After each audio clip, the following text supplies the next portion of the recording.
Que les habíamos prometido. Ellos ya están charlando. Ellos ya la iniciaron, exactamente. Ahora nos vamos a sumar nosotros. Como les decíamos, mañana va a asumir el nuevo Parlamento para el quinquenio 2025, 2025-2030, al mismo tiempo que se van a estar cumpliendo 40 años de la asunción de la primera legislatura post-dictadura. Vamos a estar volviendo sobre aquellos pasos, qué significó aquella asunción en 1985, cómo transcurrieron a nivel parlamentario esos primeros años de democracia, y para eso recibimos a dos legisladores que estaban asumiendo precisamente su banca hace 40 años. Estamos hablando de Juan Raúl Ferreira, senador del Partido Nacional en 1985, y Tabaré Viera, que en ese momento fue electo diputado del Partido Colorado por el departamento de Rivera. Los dos, bienvenidos, ¿cómo les va? Muy bien, buenos Muchas días. gracias, buenos días. Buenos días, Un gusto estar bienvenidos. con mi adversario y amigo Tabaré Viera. Bueno, muchísimas gracias a los Igualmente para mí. dos por estar aquí y por acceder a esta charla. Es algo que más allá de la invitación tenía ese objetivo, es algo que ustedes en este momento lo rememoran, lo tienen presente. Se cumplen 40 años de aquel momento. Sí, muy intensamente. Fue una emoción muy importante en todo sentido. De emoción política, patriótica, porque hay que ubicarse en aquel contexto, ¿no? De 11 años de una dictadura dura, de nuestra juventud. Yo no había cumplido los 30 años todavía, tenía 29 años, que sí que fuimos una generación que no habíamos vivido la etapa democrática. Teníamos las historias, lo que leíamos, las publicaciones, las anécdotas. Juan Raúl lo tenía quizás por los relatos familiares, y su niñez, mayor experiencia, pero para quien venía del interior, ungido de la representación democrática, popular, fue un día de intensas emociones, ¿no? Y además el fruto de sueños compartidos. El clima era un clima de unidad nacional. Pese a que vivíamos en un país dividido, ¿no? Fruto de la dictadura, fruto de lo que había sido previamente toda la situación de violencia y de guerrilla en el país. El país había vivido años muy duros, pero habíamos soñado mucho con esa vuelta a la democracia y allí teníamos una unidad que de alguna manera fue madurando la democracia después, pero ya no fue lo mismo que aquellos primeros días donde soñábamos con la concertación democrática, por ejemplo, donde bueno, la unidad expresada en aquel acto del Obelisco veía fructificar en la instalación de un nuevo parlamento. Ya vamos a ir a Juan Raúl, pero vos lo mencionabas, la historia de Juan Raúl es un poco más conocida en esos años. Primero porque tocó estar en la última sesión también del Parlamento, en el cierre en el 73, y luego la historia de tu familia en el exterior es más conocida. En tu caso, Tabaré, respecto a cómo se dio, por lo pronto, esos años de transición en Rivera, en el interior, que eso es algo que se comenta menos, ¿cómo fueron? Sí, porque yo no llegué a votar, y mi generación, muchos de nosotros, no llegamos a votar en la última elección antes del golpe de Estado, en el 71. Sí llegué a trabajar en la juventud. Yo no llegué a votar por poco tiempo, ¿no? Tendría 17 años. Y luego fue un periodo de oscuridad, donde en realidad el trabajo fue muy poco. Algunos en el exilio y en el país se podía trabajar mucho. Yo diría que nuestra generación trabajó intensamente a partir del famoso 80. El 80, con aquel plebiscito, fue donde con entusiasmo empezamos a vislumbrar una posibilidad y a trabajar en algo más de militancia y de organización. En el interior se trabajó y allí fue diferente en cada departamento porque se dependía mucho del jefe de policía de cada departamento. En mi caso en particular nos tocó un jefe de policía, un coronel, que era bastante duro y que no habilitaba actos y que trabajamos, por lo tanto, para el plebiscito del 80 en clandestinidad, digamos. repartiendo volantes, hablando con gente, haciendo reuniones. En caso de Frontera hacíamos muchas reuniones del otro lado. Y ahí empezamos entonces a soñar, y era en un clima de horizontalidad. Trabajábamos muchas veces en coordinación, en conjunto, no tan partidario, sino que había una gran comunicación con las distintas fuerzas políticas democráticas del país. Y luego fue muy intenso la campaña de aquellas elecciones internas de 1982. Ahí nace nuestras organizaciones políticas que hasta ahora tenemos, ¿no? Reconstruyendo sectores o trabajando más partidariamente. Para llegar al año 84, las elecciones nacionales, como todos sabemos, en condiciones que no eran perfectas, pero que significaba esa transición, el comienzo de esa transición a la democracia, y bueno, la posibilidad de generaciones que no habíamos trabajado en política, pero que terminamos representando a nuestro departamento con mucho orgullo, y vivir ese día y esa salida a la democracia y toda esa etapa de transición que no empezó, no fue un día simbólico. Allí empezó una tarea que también es interesante a veces recordarla. Lo miraba a Juan Raúl, que estaba mirando las imágenes de ese día. Era Víctor Vallanta, ¿no? El que aparecía ahí. Sí, en una imagen Víctor Vallanta, muy joven. Muy joven. Hablando de edad, tanto Tabaré como tú me han hecho recordar que soy mayor que él, me parece bien. Muy poquito. Muy poquito. 3 años, ¿no? Muy 3 poquito, pero años. me dio para votar en el 71. Yo cuando empezó la dictadura estuve un pequeño periodo, 1 año y 2 años, casi que 2 años, aquí en Uruguay, hasta que en el 75 fui preso. Cuando me soltaron ya me fui al exilio. Luego vino lo de Selmar y el Toba, etc. Pero yo miraba después una segunda imagen que a mí me quedó muy grabada, de la presidencia de la Asamblea General y del Senado, que tenía 2 sillones presidenciales. Y mucha gente ignora por qué se trata. Y como símbolo de eso a lo que se... ¿No ven? Ahí está. Sí. 2 sillones presidenciales por el secretario, con otro sillón de menor nivel. Preside Jorge Valle como el senador más votado, el lema más votado, y al lado está Jorge Zapelli. Jorge Zapelli era un hombre del Partido Colorado. Ayer hablamos de él con María Emilia Pérez. María Emilia Pérez Santarcier por el tema del nomenclátor de Montevideo. Claro, claro, qué buena cosa además.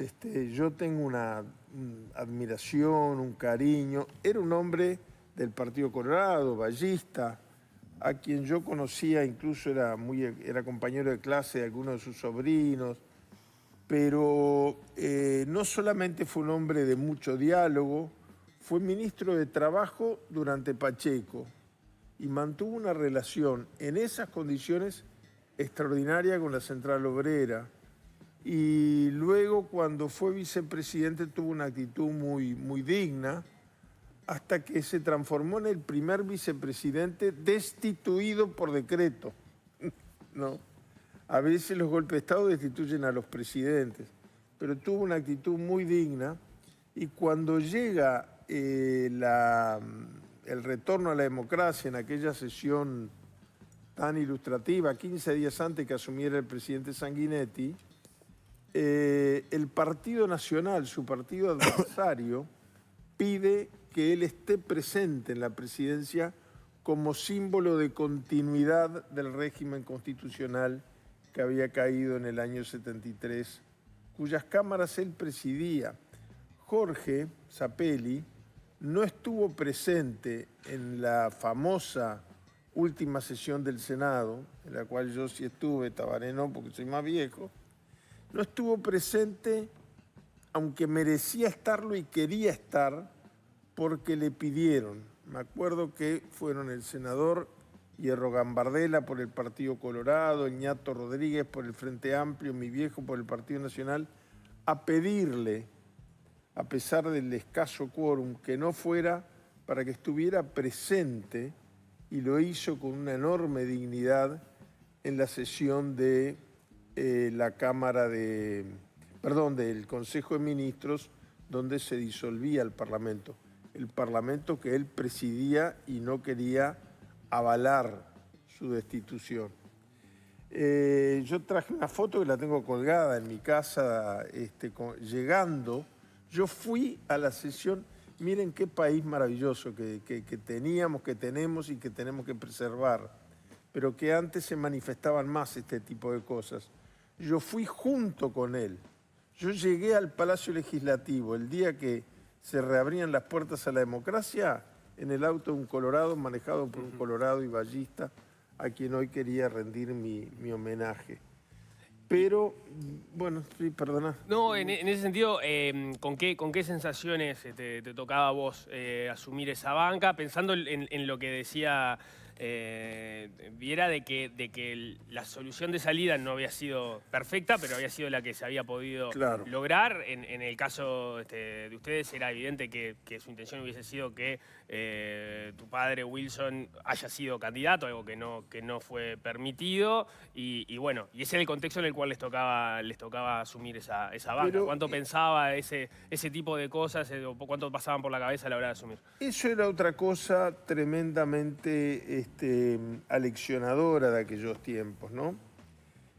Yo muchas veces, cuando era muy joven, me tocó, no fue mérito mío, fue el destino que me puso frente a hechos que hoy son históricos y que no me daba cuenta porque era demasiado joven para darme cuenta, incluso en el exilio, ¿no?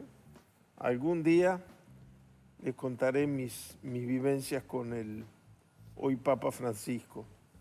Sino cuando después de un simple sacerdote jesuita que estaba presente en un momento muy difícil de nuestras vidas, se transforma en papa, empiezo ya de viejo a darme cuenta lo rica que fue mi vida en el exilio, etc. Era demasiado joven para darme cuenta.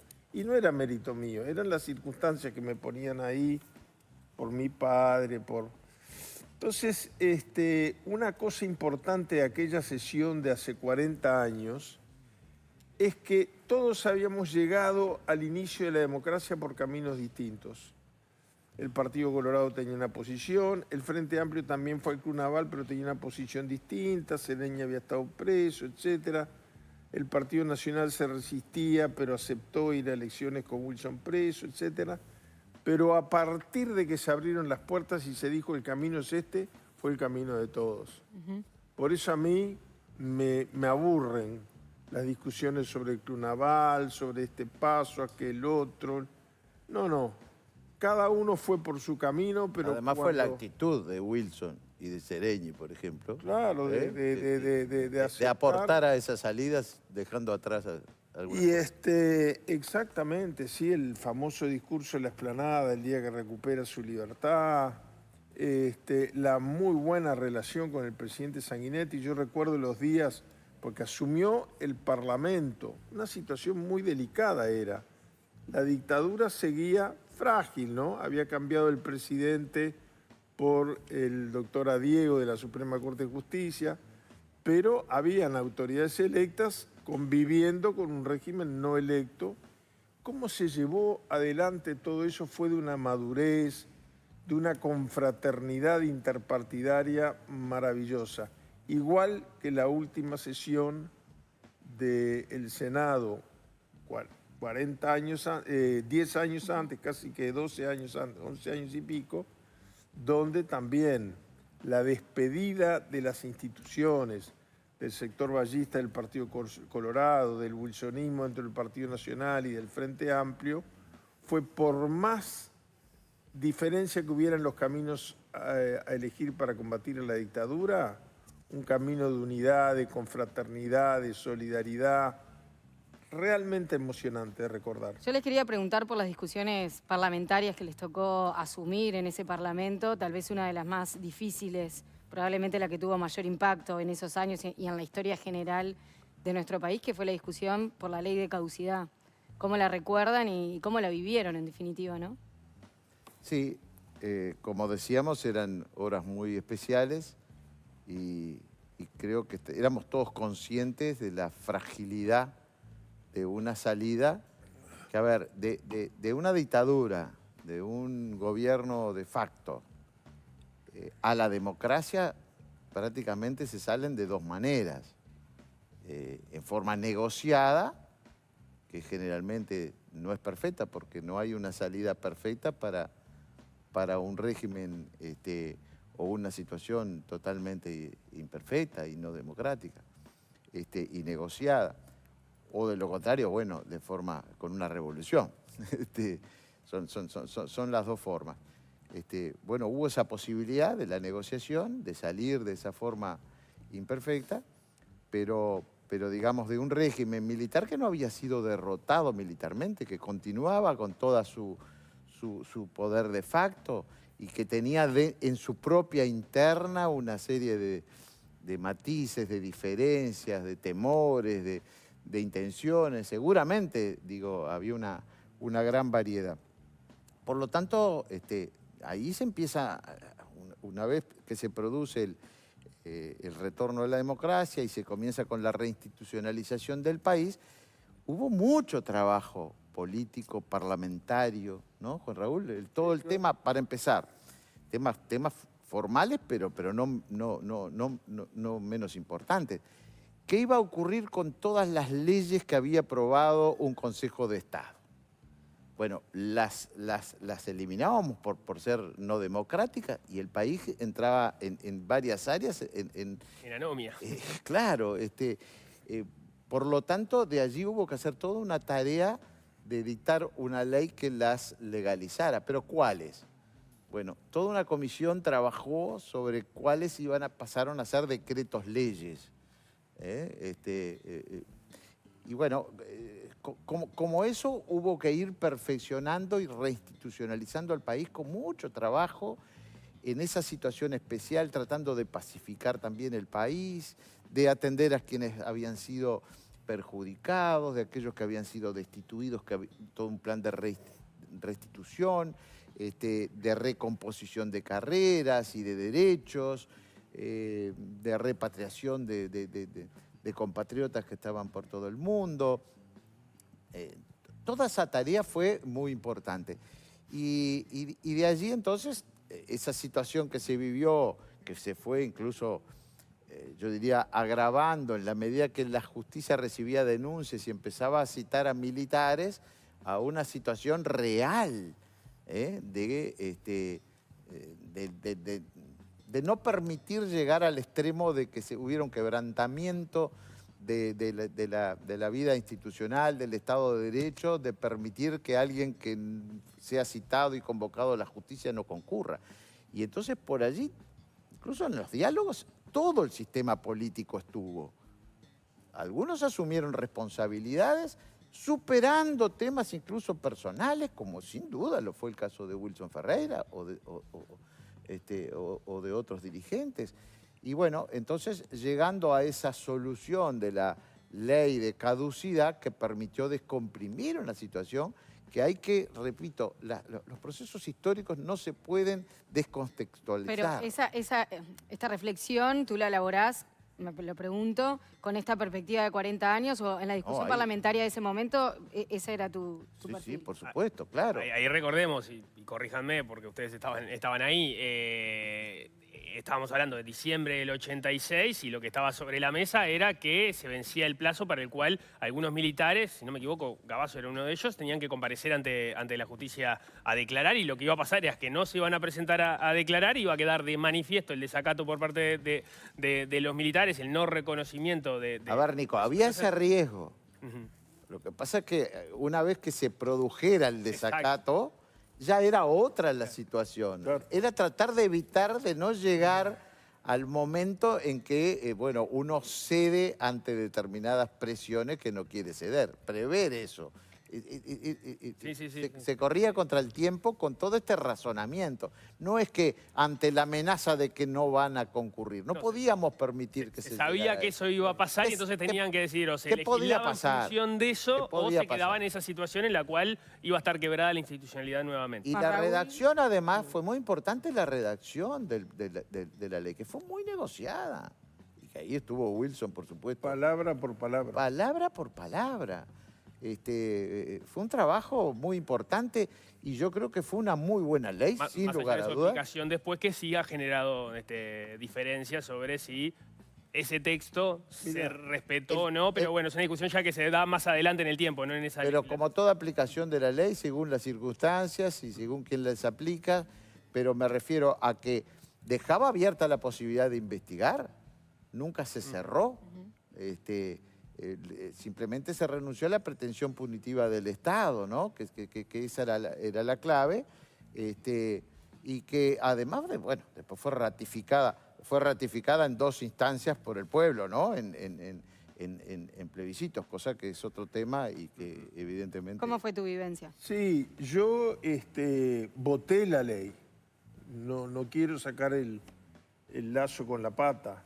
Me hago cargo y me hago cargo de toda la responsabilidad de haberla votado.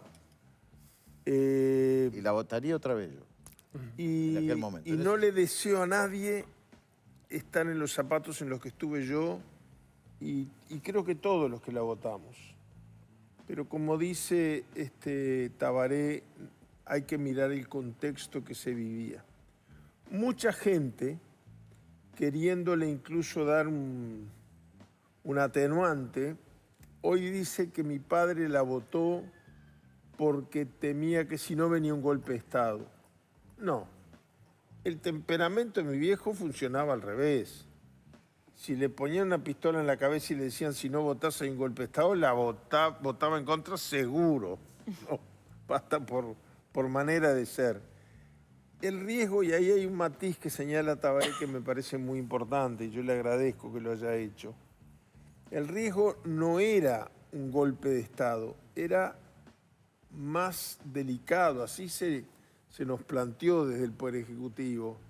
El riesgo era, bueno, el propio general Medina. Yo estuve 2 veces en su despacho y me mostraba la caja fuerte donde estaban guardadas las órdenes judiciales citando a determinadas personas de las Fuerzas Armadas como testigos o como imputados. Entonces, el riesgo era peor que un golpe de Estado, era que siguieran las frágiles instituciones que tenían meses de vida, pero que no se respetaran. Que el Parlamento siguiera funcionando, pero dijera lo que dijera y votara lo que votara, los militares no iban a ir a declarar. Y esa debilidad institucional en un momento de transición hacia la democracia, bueno, a muchos nos hizo sentir esa responsabilidad. Yo después, cuando esas circunstancias cambiaron, pero no lo pongo ni como ejemplo, ni como modelo, y respeto la actitud que haya asumido cada uno en cada etapa. Yo, en lo personal, cuando esas circunstancias cambiaron, voté por la anulación de la ley, que como dice Tabaré, no fue suficiente y no salió. Pero realmente recuerdo una sola noche tan triste en la vida de mi padre como la que salimos del Palacio Legislativo después que el Senado votara en primera discusión parlamentaria la ley de caducidad. ¿Por qué? Te iba a hacer otra pregunta, pero ahora que traes esto, ¿por qué decís la noche más triste? ¿Qué era lo que él te decía? No decía cómo estaba. Salimos juntos del palacio. ¿Cómo estaba? Yo me fui a mi casa, era la suya, fue una noche violenta, una noche llena de disturbios, llena de incomprensiones, donde además lo más doloroso es que nos enfrentábamos quienes habíamos estado del mismo lado de la batalla por la libertad y por la democracia. Fue una noche muy triste. Voy a preguntar entonces ahora lo que quería. Quiero ir un poquito más atrás, que es al momento de la asunción de las nuevas del Parlamento, después de la dictadura, que tuvo algunas cosas atrás que las venían comentando, ¿no? Primero el plebiscito del 80, después el acto en el Obelisco, algunas señales que daban que pasara lo que pasó, que fue la reapertura democrática. De todas formas, yo me lo imagino y quiero saber cómo lo vivieron ustedes, que esos primeros días de reapertura democrática, ese Parlamento nuevo que asumía, el temor de la vuelta, ¿no? de los militares al poder debería estar latente de todas maneras, ¿no? Me imagino, o sea, había un gobierno electo, había un parlamento electo, pero todo eso que había pasado los 12 años atrás tenía que estar como muy presente. ¿Cómo lo vivían ustedes? Sí, había tanto trabajo. No había tiempo. Y tan diferente, pero a su vez teníamos tanto entusiasmo. Claro. Yo rescato eso porque es difícil describirlo. Era un ambiente muy especial, muy lindo, lo añoro. Lo añoro. Un clima entre quienes, bueno, competimos, somos adversarios políticos, pero teníamos un objetivo común, un objetivo nacional. Y había un país para reconstruirlo institucionalmente. Yo dije algunas de las cosas, ¿no? Todo el tema legal, ya encarar el primer presupuesto después de 11 años. Todo.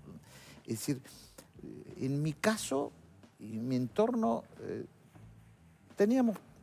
no teníamos temor. No estaba ese fantasma.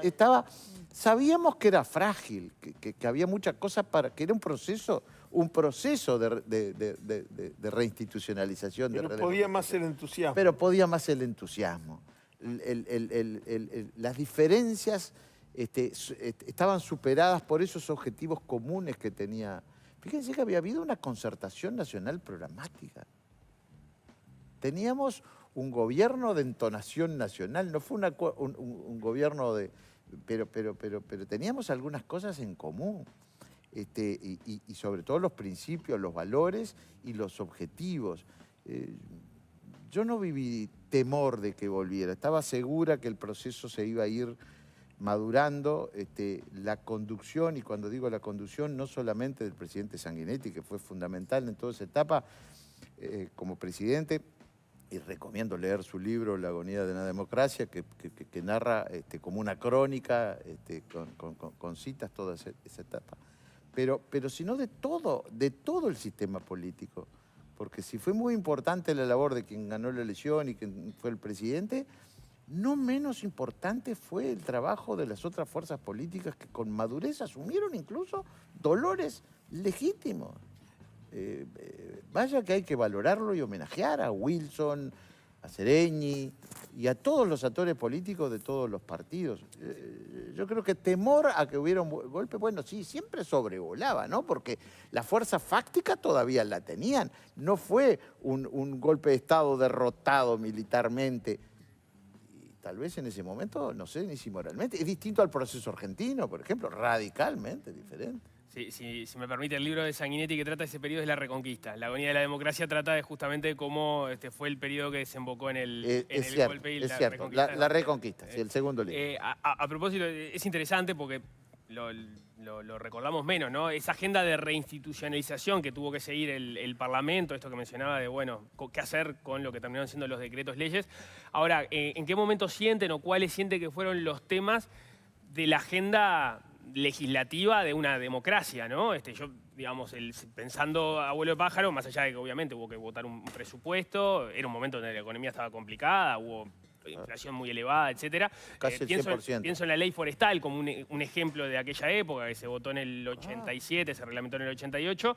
¿Qué otros temas importantes, ya no de la reinstitucionalización, sino de las políticas? Yo sobre la vida etapa de la cotidiana reinstitucionalización, que lo escuchaba con mucha atención a Tabaré, estaba la comisión aquella que presidió Gonzalo Aguirre para tomar toda la legislación positiva aprobada por el Consejo de Estado para ver qué se adoptaba, se le llamaban decretos leyes, para no darles el mismo nivel, qué se derogaba y qué se anulaba. La diferencia entre una y otra es que anular tenía efecto retroactivo, no tenía validez los efectos que había tenido.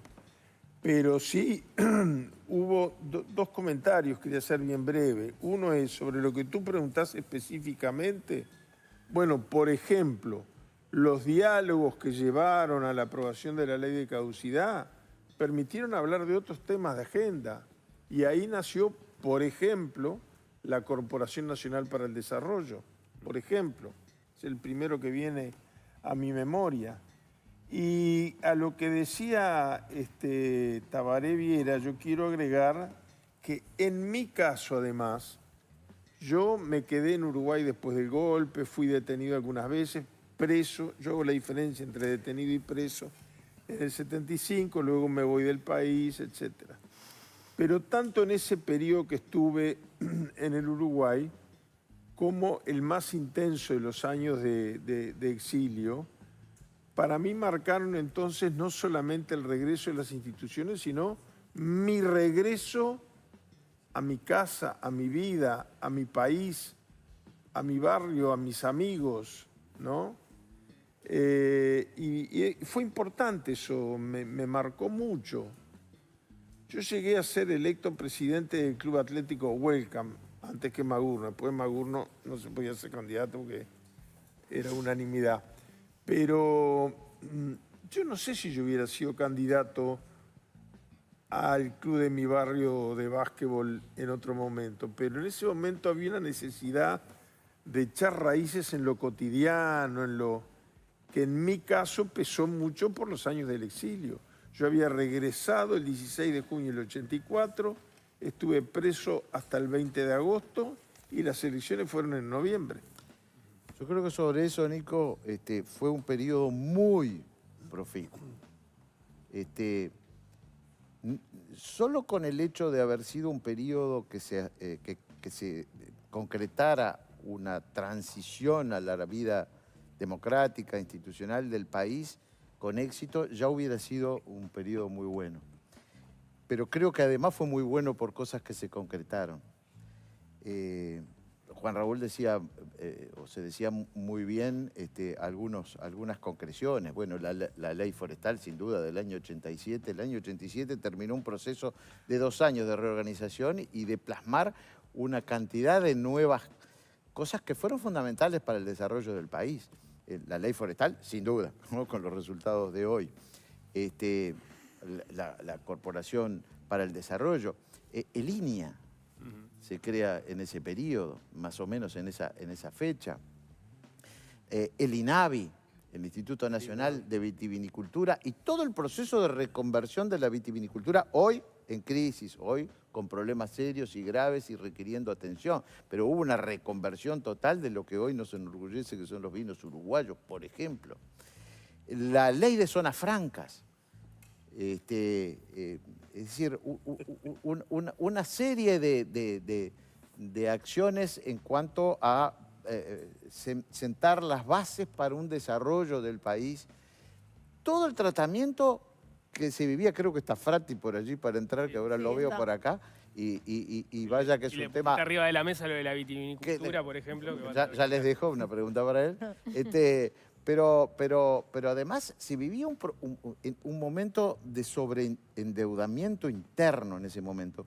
Uruguay estaba con una altísima inflación, con una deuda externa muy importante sobre el producto, pero además había un grado de endeudamiento interno fruto de la famosa tablita que quebró en el 82, que era enorme. Yo, por ejemplo, participé de una de las comisiones que participé en ese primer periodo, fue una comisión especial de investigación de causas y circunstancias del endeudamiento interno. En el que, bueno, llegamos a conclusiones muy interesantes después de un trabajo muy grande. Y eso había que resolverlo. Fue cuando bueno, hubo un proceso también muy discutido, muy polémico, pero realmente era una etapa con muchos desafíos y creo que el sistema político en general, no solamente el gobierno encabezado por el doctor Sanguinetti, del cual me enorgullezco y creo que fue una gran época y una gran presidencia, pero sobre todo también por eso, por la forma en que trabajó el sistema político todo, aún con los matices. Bien, yo le levanté así apenita la mano cuando mencionó la ley de zonas francas porque el primer proyecto fue de mi autoría. Pero esto es muy descriptivo del clima que se vivía, ¿no? Algunas iniciativas, yo las había redactado, pero precisaban iniciativa privativa del Poder Ejecutivo. Entonces, en vez de llamarme el ministro Luis Mosca y decirme, che, no te metas en esto que es mío, me llamó y me dijo, vamos a trabajar juntos en un proyecto único. Y un senador de la oposición, muy joven además, se sentaba 2 o 3 veces a la semana con un escritorio en el medio con el ministro de Economía y Finanzas para presentar un proyecto que venía con la iniciativa del Poder Ejecutivo y que luego fue tratado en comisión y aprobado por él. Bueno, y no los entretengo más yo porque quiero decir que el ministro designado, el que van a entrevistar, no solamente ocupa la cartera en la que empezó la proyección política de mi padre, sino que lo hace con algunas referencias muy claras a lo que fue su gestión, y yo debo decir con absoluta franqueza, perdonen la referencia personal, que de todos los ministros que van a asumir, que respeto mucho a todos, muchos de ellos son amigos, el más entrañable amigo que tengo es, por última vez lo llamo así, el Canario Frati, Bien. que va a ser, y voy a ir a la toma de posesión de él. Bien, queda hecha la presentación de la entrevista. Entonces, Claro, que ya viene. estamos. Juan Raúl Ferreira Tabaré Viera, muchísimas gracias por compartir este pedazo de memoria Gracias con a nosotros. usted. Muy amable. Seguramente, conforme pasen las semanas, vamos a seguir con otros Sí, claro. enfoques a propósito de estas fechas tan importantes y redondas. Ya